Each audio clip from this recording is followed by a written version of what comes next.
fiziki şəxslərə görə 30 manat, vəzifəli şəxslər 80 manat və hüquqi şəxslər üzrə 200 manat cərimələr tətbiq oluna bilər.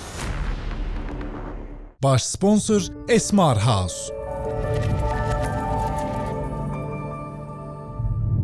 Vaxtınız xeyir olsun. Bugünkü çekinin növbəti buraxılışındayıq. Çekində bir qədər ara oldu. Bugün bir dənə aktual mövzumuz var. Aktual mövzu ondan ibarət idi ki, son vaxtlar, son günlər Bakıya olmazın yağış yağdı. Problemlər üzə çıxdı. Bugün də bizlə Sığortaçılar Assosiasiyasının ekspert qrupunun üzvü, həm sığorta məsələləri üzrə ekspert Emil Ağabağırovdur. Xoş gördük. Emil, xoş gəlmisən. Xoş gördük, mən də. Doğmasan, daim səni çəkirdiyində də öz layihəmizdə görməkdən məmnunuq. Əla, mən də sizin layihədə ilk növbədə uğurlar arzu edirəm. Sizi və bizi izləyən izləyiciləri salamlayıram. Ümid edirəm ki, maraqlı məsələlərə toxunacağıq birlikdə. İnşallah, birlikdə. Bakıya yağış yağan kimi çoxlu sayda problemlər üzə çıxdı. Məlum oldu ki, Bakı və ətraf qəsəbələrdən çox yaşandı bu məsələ. Əksər evlərin sənədi yoxdur və buna görə də yararlana bilmədilər. Bu məsələdə uduzan kim oldu əsas? İlk yağan intensiv yağışlar 27-30 mart tarixlərinə təsadüf etdi və bu müddət ərzində dəymiş zərərlərə görə və sığortalı əmlak sahibləri ümumilikdə 8 sığorta şirkətinə 4576 müraciət daxil oldu. Və bu müraciətlər üzrə hesablanan ilkin zərər 2 milyon 500 mindən artıq idi. Daha sonra ikinci yağıntılar nəticəsində 2-4 aprel tarixlərində bu baş verdi. Bu zaman müraciət edən şəxslərin sayı isə 620 nəfər idi. Və hər iki müraciətlər əsasında ilkin hesablamalara görə təxminən 3 milyon manatdan çox əmlaklara zərər dəymişdi.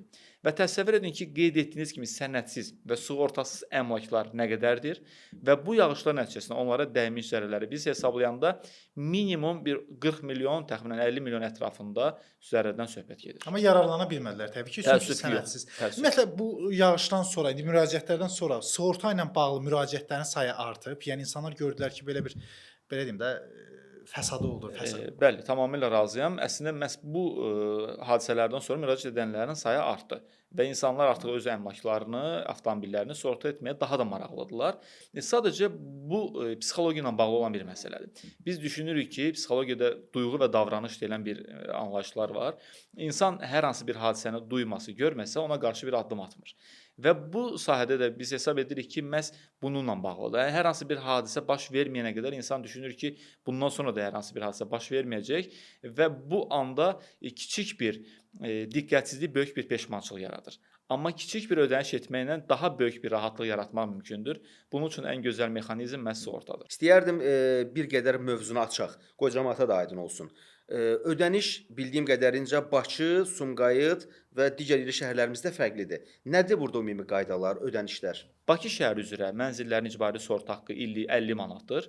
Bunun qarşılığında vətəndaşlar 25 min manat təminat alır. Gəncə, Naxçıvan, Sumqayıt şəhərləri üzrə illik sığorta haqqı 40 manatdır. Qarşılığında 20 min manat təminat verilir. Digər şəhər və rayonlarda illik sığorta haqqı 30 manat olmaqla 15 min manat vətəndaşlar daşınmaz əmlaklar üzərindən təminat alır. Bəzən bu vətəndaşları çaşdırır və biz hesab edirik ki, daşınmaz əmlakın icbari sığortasını əldə etmişiksə, orada qeyd olunan hadisələr nəticəsində həm də daşınır əmlaklara zərər ödənilir. Əksinə bu əslində belə deyil. Burada adından göründüyü kimi söhbət daşınmaz əmlakdan gedir. Artıq daşınır əmlakın sığortası könüllü sığorta növüdür. Bu da mümkündür. Vətəndaşlar təbii ki, istənilən vaxt bunu da əldə edə bilərlər. Mənim maşınım varsa, bugün İsmail, indi hamımız maşın sürürük də. Maşınımı sığorta elətdirməsəm, məni çəkəcək və avtomatik cərimələyəcək. Amma bugün evimin çıxarışı varsa, mən bunu istəyərəm, icbari qaydada eləyərəm. Mən evimi eləməmişəm sığorta. Sənədim də var, çıxarışım da var. Aslında olunmalıdır. Buna görə məni heç kim cərimələmir. Bu 2011-dən icbaridir. Bu icbari mexanizm mi işləmir, yoxsa nədir problem? İcbaridir, razıyam. Amma etmir. Çünki nəzarət edən orqan yoxdur. Və hər hansı bir formada elektron protokol da tərtib olunmur. Amma yeni bir konsepsiya hal-hazırda hazırlanıb, demək olar ki, yekunlaşmaq üzrədir. Çox yaxın bir vaxtlarda artıq Mərkəzi Bank bunu açıqlayacaq və yeni konsepsiya üzərində yəqin ki, artıq nəzarət edən orqan da müəyyən olunacaq. Çünki adından göründüyü kimi icbaridir və fiziki şəxslərə görə 30 manat, vəzifəli şəxslər 80 manat və hüquqi şəxslər üzrə 200 manat cərimələr tətbiq oluna bilər. Çünki bu var. Aydın. Bir də sığortanı biraz açsaq nə mənada? Sığorta hansı dəyən zərərə görə ödəniş eləyir? Bəzi adamlar başa düşür, əşya evin içərisində Təbii, əşyalar falan da nəzərdə tutulur. Yoxsa bu sırf təmirlə mi bağlıdır? Ümumiyyətlə necədir? qayda? Maraqlı sualdır və ən çox verilən tez-tez suallar silsiləsindəndir bu da. Daşınmaz əmlakın icbari sığortasını əldə edən vətəndaş yanğın, partlayış, su basma, bütün təbii fəlakətlər və hətta oğurluq nəticəsində dəymiş zərərləri qarşılayır. Burada yalnız daşınmaz əmlakdan söhbət gedir. Daşınmaz əmlakın təmirinə çəkilə biləcək xərclər, konstruktiv elementlər, tutaq ki, qapı, pəncərə, elektrik xətləri, su boruları və s. yalnız bunlara təminat verir. Və bəzən suallar yaranır ki, yaxşı, mən tutaq ki, yanğın baş verdi, hər hansı bir mebel və ya soyuducu, kondisioner də yandı və tam yararsız hala düşdü. Bu artıq daşınar əmlak sayılır. Bu daşınar əmlakın könüllü sığorta növünə aid edilir. Ona görə bu yalnız daşınmaz əmlak üzrə sığorta təminatı verilir. Və bir sual yarana bilər ki, yaxşı, bəs burada oğurluqdan danışırıq. Daşınmaz əmlak necə oğurlana bilər və s. Burada oğru təbii ki, evə daxil olarkən ya qapını sındırıb girir və ya pəncərəni. Bu artıq konstruktiv elementlər siyahısına daxil olduğu üçün həmin o qapıya, pəncərəyə və yaxud digər konstruktiv elementlərə zərər vurarsa, məhz bu ödəniş həyata keçirilir. Elə evlər var, məsələn, sənədi var, belə torpağın sənədi var, amma tikilinin sənədi yoxdur. Bu halda sığorta dövrəyə girə bilərmi, yoxsa? Bu da maraqlı sualdır. Əslində torpağın çıxarışı olsa belə biz həmin əmlakı sığorta edə bilmirik. Yəni söhbət tikilidən gedir. Çünki torpağın çıxarışı yalnız torpağa məxsusdur. Amma daşınmaz əmlakın icbari sığorta növü yalnız tikiliyə təminat verir. Yəni tikilinin hər hansı bir sənədi olmalıdır. İlkin mərhələdə çıxarış olmağı önəmlidir. Olmadığı halda yeni tikilən binalarda alqı-satqı müqaviləsidir. Etibarnamə ola bilər, maliyyə arayışı, order, məhkəmə qərarı və yaxud da ki, vərəsəlik sənədi, hər hansı bir hüquqi sənəd olmalıdır ki, vətəndaş öz mənzilini sığortalasın. Əgər hüquqi şəxsə, hər hansı bir şirkətə məxsus bir əmlakdırsa, bu zaman yenə də tikilinin sənədi olmalıdır və həmin şirkətin vöyünü təqdim olunmalıdır. Bu bahalı evlərlə belə deyək, ucuz evlərin sığortalama qaydalarına fərq var, yoxsa yəni İcbari üzrə standartdır. Aha. Amma vətəndaş əlavə təminat əldə etmək istəyirsə, bu könüllü sığorta növü üzrə təminat ala bilər. Tutaq ki, 100 minlik bir əmlakımı sığorta etmək istəyirəm. 25 mini icbari üzrə verilir. Yerdə qalan 75 mini mən könüllü sığorta növü üzrə əldə edə bilərəm. Aydındır. Onun illiyi tamam fərqli olur da. Məsələn, onu demək olur 100 min evin nə qədərdir? 100 min evin təxminən qiyməti icbari üzrə tutaq 25 min alsa, yerdə 75 min qalırsa, bu zaman hardasa 160-170 manat ödəməklə tam artıq 100 min manatlıq sığorta əldə edir. Və 1 milyonluq evin varsa, onda fərqi yoxdur. Fərqi yoxdur. Yenə də elə 25 min. 1 milyonluq adam nə edir ki, evin 25 mini? Onu mütləq əldə etməlidir. Çünki bu icbaridir. İlkin mərhələdə bunu əldə etməlidir. Çünki hadisə də baş verdiyi halda ki, bir evə yanğın hadisəsi baş verir və 50 min ziyan dəyib. İcbari üzrə ilk 25 min oradan ödənilir. Yerdə qalan məbləğ könüllü üzrə. Çünki icbarinin olması önəmlidir. İcbaridir da, yəni bu önəmlidir. İlk növbədə o mütləq olmalıdır. Hətta ipoteka sığortası əldə edən vətəndaşlardan da bəzən bunu tələb edəndə onlar düşünür ki, mənim onsuz könüllü sığorta növü əldə edirəm. Amma icbari mütləq olmalıdır. Bu yaxınlarda yəqin siz də elə mətbuatdan hamımız oxuduq. Mərkəzi Bankın taksilərə münasibətdə sığortanı artırdı. Yəni belə deyək də, o zərər məsələsi, hansı ki siz də o məsələyə toxundunuz, rentabelli olmamasına əsas gətirdi, onun daha çox zərərli sığorta növü olduğunu əsas gətirdi. Amma bu taksilər üçün əlavə yükdür. Burada səbəb, qarşıda duran əsas hədəflər nədən ibarət idi ki, sırf bunu taksilərə münasibətdə elədilər? Təsəvvür edin ki, bir taksi sürücüsü illik 40 manat ödəniş edir, avtomobili bir il ərzində sığortalayır və bir hadisədə sığorta şirkəti təkcə bir hadisədə 4000-5000 ödəniş həyata keçirir. Və təsəvvür edin ki, 100 dənə bu cür avtomobil sığortalanmalıdır ki, 40 manatdan 4000 manat etsin və bu bir hadisədə gedir. Və nəzərə alsaq ki, bir sığorta şirkətinin gün ərzində 30-40 hadisə qeydə alınırsa, ümumilikdə sığorta şirkətlərində bu hadisələrin sayını vursaq həmin rəqəmlərə kifayət qədər böyük rəqəmlər edir. Və təsəvvür edin ki, 100 avtomobil sığortalanır və bir hadisədə o pul gedir. Mənim öz başıma gələn bir məsələ ilə bağlı, məsələn, mən avtomobilimi satmışam, sığortanı ləğv eləmədiyim üçün, daha sonra satdığım şəxs də hardasa bir qəza törədib, ona gələn qəribə bir də bir adı var. Bonus sistemi. Bonus sistemi. Bonus endirimin olması, bonusun qiymətin qalxmağı. Mənə digər avtomobilimi alıb sığorta elətdirəndə 165 manat sığorta pulu gəldi. Halbuki mənim normalda sığortam 70 manat idi. Yeni qaydalar onu deyir ki, vətəndaş, baxmayaraq ki, sığorta mənim adımadır, avtomobilimi satmışam, Alan şəxs və yaxud da heç satmamışam, digər etibarnaməsi olan bir şəxs avtomobili idarə edir. Hadisə törətdiyi zaman avtomobili kim idarə edirsə, həmin o zərərlilik həmin şəxsin finqonuna hesablanacaq. Artıq yeni qayda, artıq siz dediyiniz kimi əvvəlki problem olmayacaq və hadisə iştirakçısı kimdirsə onun adına hesablanacaq. Görürsən yolun ortasına maşına sürtüb, saxlayıblar yolun ortasında. Onsuz da zaten tıxacdır. Tıxacın belə deyək də müddəti də artıb.